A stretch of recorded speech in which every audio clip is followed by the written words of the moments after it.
Bonjour, on a décidé de vous faire une petite vidéo pour vous donner quelques informations supplémentaires pour le bilan final dans le cadre du remplacement de Marie-Claude. Donc, on vous a fourni les instructions pour ce bilan-là. Première des choses, il faut se rappeler que c'est important de faire le travail à l'ordinateur, de l'imprimer et de le glisser dans le cahier lors de la remise. Ça va nous épargner du décryptage de vos écritures et ce sera juste plus propre comme travail à corriger. Donc, on y va de cette façon-là. Euh, Très simple, première question, des points totalement donnés. On vous demande de confronter vos résultats. Dans le fond, ce que vous avez besoin de faire, c'est d'écrire 4 fois une petite phrase qui ressemble à au début de la session, j'ai obtenu le résultat suivant à tel test. Donc, j'ai fait 14 pompes. Je me suis fixé comme objectif de faire X nombre de pompes. Donc, j'ai fixé l'objectif de faire 21 pompes. Et à la fin de la session, j'ai réussi à faire X nombre de pompes. J'ai atteint ou je n'ai pas atteint mon objectif. L'objectif, bien évidemment, on s'entend que ça continue d'atteindre minimalement la catégorie passable ou de monter d'une catégorie complète. Mais on est conscient aussi que certaines personnes qui pouvaient s'être fixées des objectifs sous ces standards-là parce qu'ils partaient d'un niveau plus bas. Et pour eux, juste de passer de échec parce qu'ils étaient capables de faire une ou deux pompes seulement et de monter jusqu'à, je ne sais pas moi, 12 pompes, pour eux, c'était personnellement un objectif atteint, mais ce n'est pas un objectif atteint dans le cadre du cours, mais on peut parler quand même de ces petites différences-là.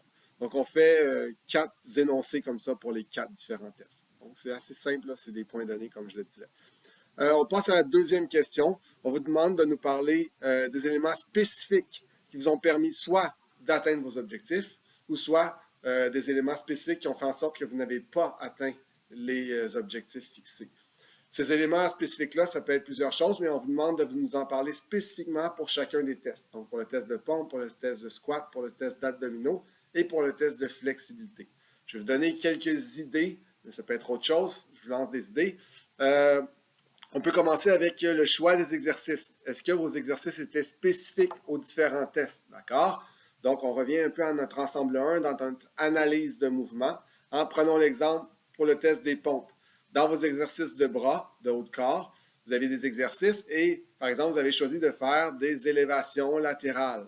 Si on regarde en élévation latérale, quel est le muscle qui est utilisé? C'est lorsqu'on fait ce mouvement-là, lorsqu'on travaille contre la gravité, on est en train de faire un ABD, une abduction, et on utilise les deltoïdes. Lorsque je fais une pompe, est-ce que mes deltoïdes sont dans mes muscles principaux utilisés? Lorsque je fais une pompe, qu'est-ce que je fais? Mon épaule va vers l'avant, elle fait une flexion, donc j'utilise les pectoraux. Et au niveau du coude, qu'est-ce qui se passe? Je fais une extension, donc j'utilise les triceps. Donc, est-ce que le deltoïde est un muscle principal dans le mouvement des pompes? Faire l'analyse du mouvement, y répond en quelque sorte. Donc, c'est d'analyser un peu ces mouvements comme ça. Il y a des gens qui avaient choisi de faire des tirades avec des élastiques, avec des poids. Repensez encore à cette analyse-là. Est-ce que cet exercice-là, spécifiquement, pouvait aider un des deux muscles principaux de la pompe? Faites la même chose avec les autres tests. Comme je dis, ça peut être un choix d'exercice. Donc, la spécificité. Ça pourrait être aussi au niveau de la fréquence d'entraînement. Donc, au niveau de la fréquence d'entraînement, on revient encore à nos notions d'ensemble 1. Et par rapport à ça, là, je vous rappelle que vous avez toujours accès à ces informations-là théoriques sur le site web. Il est sur le dessus de votre cahier. Okay, on appelle ça, nous, le CAV. Vous allez là-dessus, vous cliquez sur Ensemble 1 et vous allez dans le module musculaire, cardiovasculaire, etc. pour aller chercher ces informations-là. Donc, au niveau de la fréquence, si je reviens des entraînements, on parle ici de la courbe d'adaptation. Donc, on sait, lorsqu'on s'entraîne, on part à un niveau physique à ce niveau-ci. On s'entraîne, on se fatigue. Ensuite, il y a une phase de récupération et on arrive finalement à la phase d'adaptation. Qu'est-ce qui se passe là? Est-ce que je me réentraîne? Oui, je refais la courbe, etc. et je continue de progresser comme ça. Ou je ne me réentraîne pas et finalement je régresse ou je stagne et je ne fais pas de gain dans la suite des choses parce que je n'ai pas une bonne fréquence d'entraînement. On peut parler de la courbe d'adaptation. Est-ce qu'en cours de route, vous avez fait des modifications d'exercice? Avez-vous modifié la charge de travail? Le fameux petit tableau que vous avez rempli. Qu'est-ce que vous aviez prévu de faire pour continuer de progresser? Est-ce que vous l'avez appliqué? Ou vous avez fait les mêmes exercices pendant les c'est pas moi, les 8 semaines d'entraînement que vous avez fait, vous avez toujours fait les mêmes exercices, aucun changement, aucune progression dans vos exercices. Vous faisiez des pompes sur les genoux, les mains sur le step. Vous n'avez jamais enlevé le step pour aller mettre les mains au sol, etc. Vous n'avez jamais fait de progression pour augmenter la difficulté, pour continuer de progresser. Hein? Donc ça pourrait être aussi une justification. Ou à l'inverse, ça peut être une bonne modification, un élément spécifique, c'est que vous avez fait des modifications constantes pour progresser et ça a paru dans vos résultats. Toujours, ça peut aller dans un sens comme dans l'autre. Finalement, une autre idée qui me vient en tête comme ça, c'est au niveau de la flexibilité. Hein, vous aviez un choix au niveau du nombre de séries que vous pouviez faire. Vous pouvez retourner voir encore votre théorie de l'ensemble 1. Combien de séries c'est idéal pour gagner en flexibilité? Combien de temps on devrait tenir l'étirement statique si on a choisi la technique statique? Est-ce que la technique statique, c'était le meilleur choix pour aller faire des gains en flexibilité? Hein, ou il existe d'autres méthodes? Est-ce qu'il y en aurait d'autres qui auraient été plus pertinentes? Donc, c'est tous des éléments que vous pouvez considérer dans cette analyse pour cette question-là.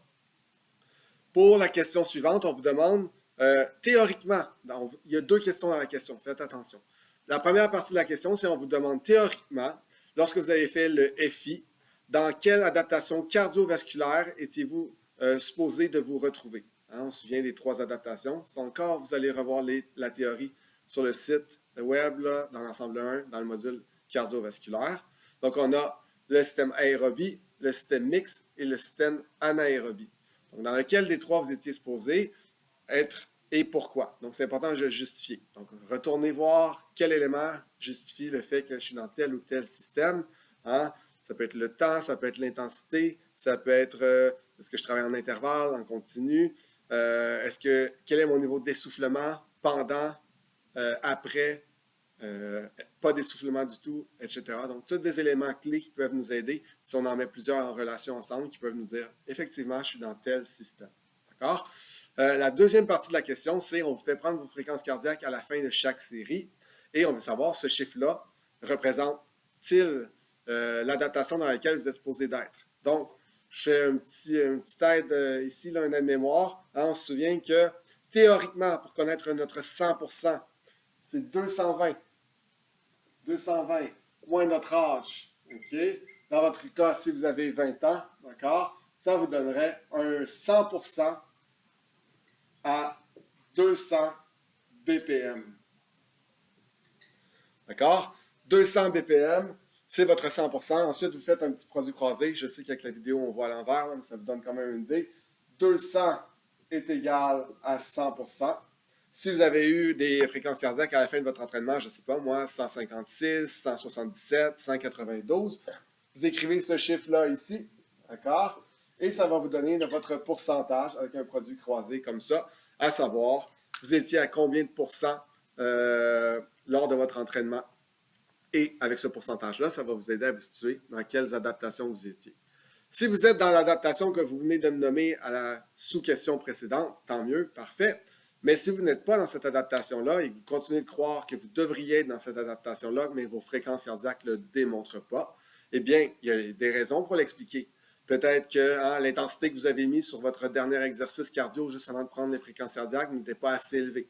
Peut-être que les 2 exercices avant de faire le dernier exercice cardio, c'était des exercices au sol où il n'y avait pas beaucoup de mouvements, des abdominaux, des dorsaux lombaires, ou même des élévations latérales. Ce ne sont pas des exercices qui font battre le cœur très, très fort nécessairement.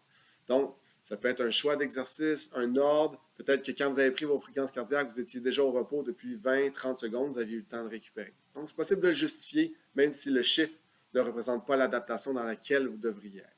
D'accord?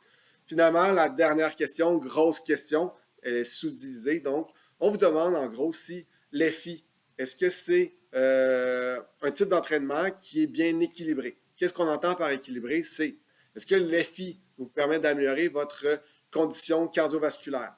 Est-ce qu'elle vous permet d'améliorer votre condition musculaire? Est-ce qu'elle permet d'améliorer la flexibilité corporelle de tout votre corps? Donc, la technique qu'on vous a présentée, c'est une méthode d'entraînement, mais est-ce qu'elle est équilibrée et vous permet de développer de façon équilibrée tous ces 3 aspects-là, où il y a certains aspects qui sont plus développés grâce à ce type d'entraînement-là. Et c'est important de justifier vos réponses avec des concepts théoriques, comme vous avez vu en ensemble 1. Important encore de retourner sur le site pour aller chercher des informations à ce sujet-là.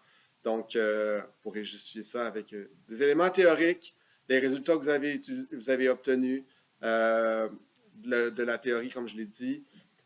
Quoi d'autre? L'intensité que vous avez mis, donc à quel pourcentage vous travaillez, etc. Le nombre de répétitions. C'est tous des éléments que vous pouvez rentrer, autant dans l'aspect cardiovasculaire, musculaire que flexibilité, nombre de répétitions, nombre de séries, etc. Donc, retournez voir un peu votre théorie, ça va vous aider à répondre à tout ce travail-là, un bilan qui compte pour 15%. D'accord? N'oubliez pas de le faire à l'ordinateur, de nous imprimer ça, glisser ça dans votre cahier et lors de la remise du cahier, on aura toutes les informations qu'il nous faut pour mettre votre note finale. En tout temps, vous pouvez nous écrire, nous contacter si vous avez d'autres questions. Je pense que ça va vous donner un bon coup de main pour passer à travers ce travail-là. Donc, bonne chance, bonne fin de session et du même coup, je vous souhaite de joyeuses fêtes parce que c'est ce qui arrive après la session. Bye bye!